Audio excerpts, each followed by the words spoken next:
کچھ دیر بعد ہوشمند نے واپس آ کر اطلاع دی کہ کاہن خاتم اور بوسکرت سرائے کے نعمت خانے میں ہیں اور کھانا کھا رہے ہیں۔ تابان نے کہا، تم ان پر نگاہ رکھو، میں باہر جا رہا ہوں۔ تابان کی بات سمجھتے ہوئے ہوشمند نعمت خانے کی جانب چلا گیا۔ تابان تیزی سے باہر آیا اور ان خرجینوں کی تلاشی لینے لگا جو بوسکرت کے گھوڑے سے جھول رہی تھی۔ ان میں خشک راشن تھا، 2 جوڑے کپڑوں کے تھے، کچھ رسیاں تھیں، شراب کی 1 بوتل، 2 گرم ٹوپیاں، 1 ترکش، تلوار کا اکڑا ہوا دستہ اور اس طرح کی کئی ایک اشیاء تھیں۔ تابان کو چرمی کاغذوں کا ایک چھوٹا سا پلندہ نظر آیا، اسے گول لپٹا گیا تھا۔ تابان نے دیکھا ان چرمی کاغذوں میں 2 نقشے اور کچھ خطوط تھے۔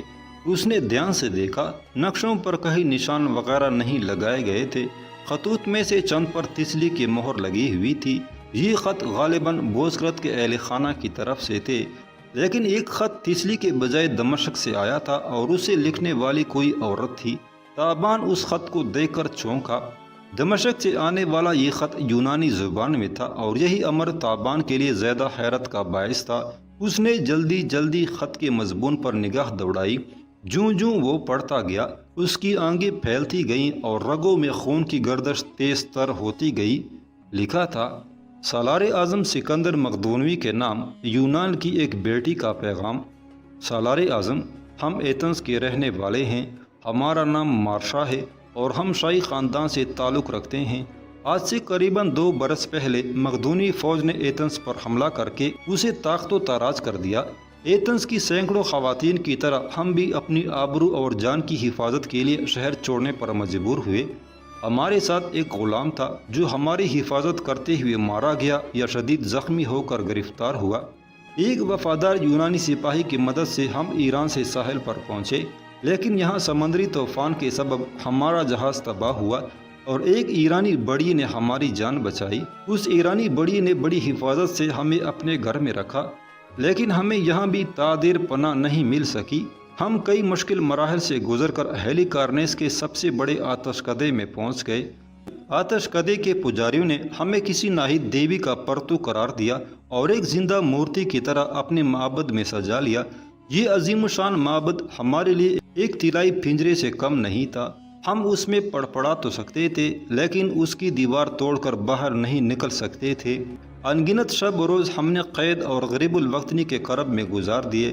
پھر ایک روز ہمارے کانوں تک یہ خبر پہنچی کہ سکندر مقدونوی، جو اب متحدہ جمعیت یونان کا سالار اعظم ہے، ہیلی کارنیس کا محاصرہ کر چکا ہے۔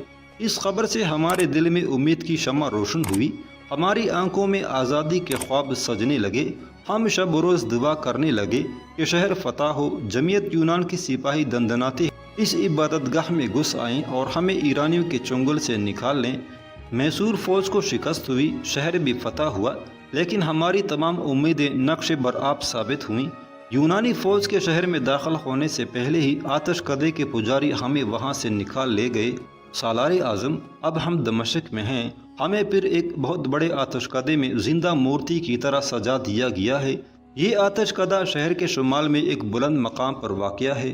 ہمارے گرد بلند و بالا دیواریں ہیں جن کے اندر سے روشنی پھوٹتی ہیں، ریشم و کمخاب کے دبیز پردے ہیں، یہاں لوبان سلگتی ہے اور زعفران کی مٹیاں بھر بھر کر آگ میں پھینکی جاتی ہیں۔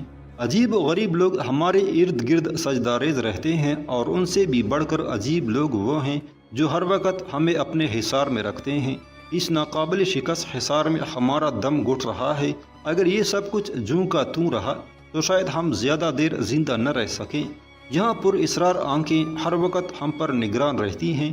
ہم نے یہ خط بہت دشواری سے لکھا ہے اور ایک یونانی غلام کے ذریعے آپ کو ارسال کر رہے ہیں۔ دیوتا کریں یہ اپنی منزل مقصود تک پہنچ جائے۔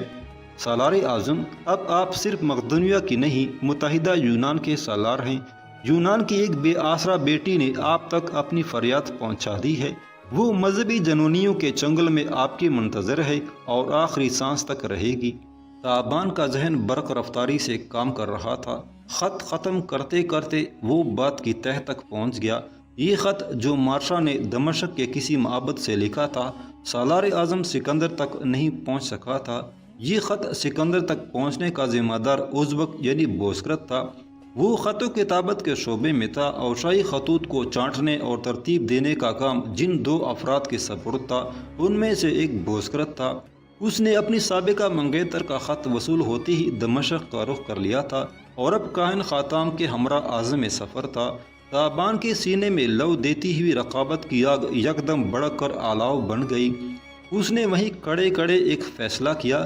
یہ فیصلہ جتنا فوری تھا اتنا ہی برمحل بھی تھا۔ اس نے خط اپنی صدری میں رکھا۔ کمرے کے دریچے میں سے ایرانی بڑی جالی باہر جھانک رہا تھا۔ تابان نے اسے اشارہ کیا کہ وہ ہوش مند اور ارجنگ کو لے کر فوراً باہر آ جائے۔ جالی نے اس کے حکم کی تعمیل کی۔ ذرا ہی دیر بعد ہوش مند امیر ارجنگ کو کندھے پر لادے باہر نکلا۔ ساتھ ساتھ جالی آ رہا تھا۔ انہوں نے جلدی جلدی گھوڑے سنبھالے۔ تابان نے بوسکرت اور خاتم کے گھوڑوں کی راسیں کھول کر اپنے ہاتھ میں لیں، پھر دیکھتے ہی دیکھتے وہ جنگل میں روپوش ہو گئے۔ انہوں نے شام تک تیز رفتاری سے سفر کیا اور سرائے سے قریباً 1 منزل کی دوری پر پہنچ گئے۔ یہاں مختصر وقفے کے لیے ٹھہر کر انہوں نے کھانا وغیرہ کھایا اور ایک بار پھر گھوڑوں کی پیٹھ سنبھال لی۔ اس دفعہ 2 تکے ہوئے گھوڑوں کی جگہ خاتم اور بوسکرت کے گھوڑے استعمال کیے گئے۔ تابان کو یقین تھا کہ خاتم اور بوسکرت بوکلاہٹ میں ناچ کر رہ گئے ہوں گے۔ نہ صرف یہ کہ وہ سواری کے جانوروں سے محروم ہوئے تھے بلکہ رخت سفر سے بھی ہاتھ دھو بیٹھے تھے۔ یقینی بات تھی کہ وہ 1-2 دن تو گمشدہ گھوڑوں کو ڈھونڈنے میں گزار دیں گے، پھر تک ہار کر بیٹھیں گے اور متبادل انتظام کا سوچیں گے۔ رخت سفر تو وہ کسی نہ کسی طرح جمع کر ہی لیں گے، لیکن اس ویرانے میں سواری کا بندوبست کرنا آسان نہیں ہوگا۔ شاید انہیں کسی مسافر سے زبردستی کرنا پڑے یا پھر کسی بستی میں پیدل پہنچ کر وہاں سے گھوڑے خریدنا پڑیں۔ در حقیقت تابان ان دونوں کو گونا گو مسائل میں گرا چھوڑ آیا تھا۔ تابان اپنے ساتھیوں کے ساتھ حتی المقدور رفتار سے آگے بڑھتا چلا گیا۔ وہ شب کو ایک مختصر وقفے سے آرام کرتے۔ اب ان کے سامنے جنوبی حصوں کی زمینیں تھی۔ راستہ دشوار تھا، گھاٹیوں اور درختوں سے اٹا ہوا اور پیچ در پیچ۔ بعض مقامات پر گزرگاہ اتنی تنگ تھی کہ اس میں سے بمشکل ایک گھوڑا گاڑی گزر سکتی تھی۔ تابان اس فکر میں غلطاں آگے بڑھ رہا تھا کہ چند روز بعد جب سکندر اپنے لاؤ لشکر اور بھاری گاڑیوں کے ساتھ یہاں سے گزرے گا تو اسے کس قدر دشواری پیش آئے گی۔ تابان اور اس کے ساتھی جلد ہی میدانی علاقے میں پہنچ گئے۔ یہاں زمین کا رنگ سرخی مائل تھا اور ہر طرف گرد و غبار دکھائی دیتا تھا۔ کہیں کہیں گرم علاقے میں پائے جانے والے درختوں کے جھنڈ بھی نظر آتے تھے۔ اب ان کے سامنے ایک جانب سیاہی مائل پہاڑ تھے جن کی چوٹیاں برف پوش تھیں اور موسم گرما میں بھی ان کے اندر برفانی ہوا چل رہی تھی، جبکہ سامنے وہ میدان کھلا ہوا تھا جسے انہوں نے پہلے کبھی نہ دیکھا تھا۔ راہگیروں سے اس علاقے کا نام باب میلشیا معلوم ہوا۔ تابان اور ہوشمند رستے میں پڑنے والی ایرانی فوجی چوکیوں سے کترا کر سفر کر رہے تھے، لیکن ایک شام ان کا سامنا ایرانی سپاہیوں سے ہو گیا۔ یہ چوکی ایک غیر معروف راستے پر واقع تھی اور یوں بھی درختوں کی اوٹ میں تھی۔ تابان اور ہوشمند کو اس وقت علم ہوا جب انہوں نے ایرانی سپاہیوں کو ناکہ بندی کیے دیکھا۔ اب بہت تاخیر ہو چکی تھی، وہ واپس بھی نہیں لوٹ سکتے تھے۔ ایرانی سپاہی قریباً 100 قدم دور تھے، ان کی تعداد خاصی تھی۔ تابان اور ہوشمند بھاگنے کی کوشش کرتے تو پکڑا جانا لازمی تھا۔ بہتر یہی تھا کہ اب گھوڑوں کو روان رکھا جائے۔ تابان کے علاوہ ہوشمند اور جالی بھی مقامی لباس میں تھے۔ جالی فارسی روانی سے بول سکتا تھا، جبکہ ہوشمند اور تابان بھی اس قابل تھے کہ مختصر سوالوں کے مختصر جواب دے سکیں۔ اصل مسئلہ امیر ارجنگ کا تھا۔ اس کی مشقیں کسی ہوئی تھی اور وہ خواب آور دوا کے زیر اثر گھوڑے پر اوندھا پڑا تھا۔ اسے گھوڑے کی پشت پر سیدھا رکھنے کے لیے زین کے ساتھ باندھ دیا گیا تھا۔ سپاہیوں کو ارجنگ کے سلسلے میں مطمئن کرنا خاصا دشوار کام تھا۔ بہر طور اب اس مشکل سے تو گزرنا ہی تھا۔ تابان اور ہوشمند جالی کے پیچھے پیچھے گھوڑوں کو دل کی چال چلاتے رہے۔ آخر ناکہ بندی پر پہنچ گئے۔ ایک زیرہ پوش ایرانی سالار آگے آیا۔ اس نے تیز نظروں سے تینوں کو سر تا پا گھورا اور پھر جالی سے سوال جواب کرنے لگا۔ جالی نے مناسب جوابات دیے۔ تابان اور ہوشمند کو امید پیدا ہونے لگی کہ شاید وہ عافیت سے گزر جائیں، لیکن اچانک ایک سپاہی امیر ارجنگ کی طرف بڑھا۔ سپاہی کے بال لمبے اور کانوں میں دانت کے باریک چھلے چمک رہے تھے۔ وہ تہرامی قبیلے سے تھا۔ پلک چپکتے میں اس نے امیر ارجنگ کو پہچان لیا۔ اس کی آنکھوں میں حیرت آمیز تیش دکھائی دے رہا تھا۔ اپنے سالار کی طرف جھک کر اس نے کان میں کسر پسر کی۔ پلک چپکتے میں 1 درجن تلواریں نیاموں سے باہر نکل آئیں۔ بھاگو، تابان نے چلا کر کہا اور اپنے سامنے کڑے دستے سالار پر گھوڑا چڑھا دیا۔ دستہ سالار گھوڑے تلے روندا گیا، جبکہ اس کے دائیں پہلو پر کڑا برچیدار تابان کی قاتل تلوار کا لقمہ بنا، بجلی سی لپکی اور اس کا سر شانوں سے اچھل کر دور جا گرا۔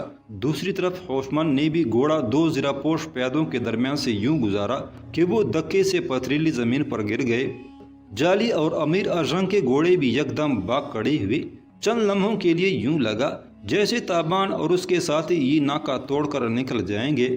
پھر ایک تیر سب سے پیچھے گھوڑے کی ٹانگ پر لگا، اس پر امیر ارجنگ لدا ہوا تھا۔ گھوڑا لڑکھڑا کر منہ کے بل گرا، ارجنگ کو سنبھالنے والی رسیاں ٹوٹ گئیں اور وہ لڑک کر پتھریلی زمین پر جا گرا۔ ابھی تابان اور ہوشمند یہ منظر دیکھ ہی رہے تھے، درجنوں گھوڑوں کے سر نمودار ہوئے۔